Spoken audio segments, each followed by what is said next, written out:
BPS Sumsel merilis pertumbuhan ekonomi Sumsel tahun 2016. Untuk tahun 2016 ini, tumbuh 5,03% meningkat dibandingkan tahun 2015 sebesar 4,42%. Dari sisi produksi, pertumbuhan tertinggi dicapai oleh pengadaan listrik dan gas sebesar 17,32%, dan dari sisi pengeluaran pertumbuhan tertinggi dicapai oleh komponen pembentukan modal tetap bruto sebesar 3,02%.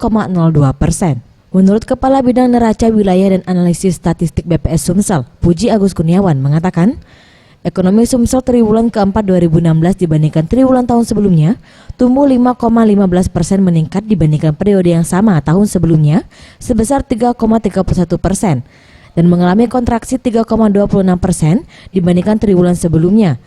Hal ini disebabkan oleh efek musiman yang terjadi pada lapangan usaha pertanian, kehutanan, dan perikanan.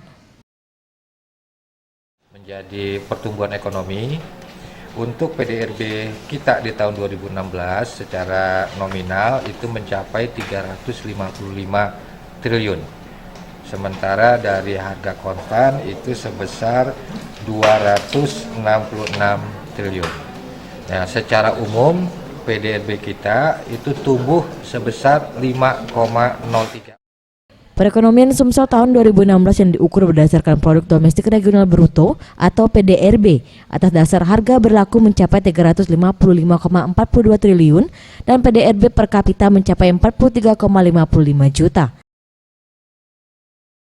Faradu Satria, Sriwijaya TV.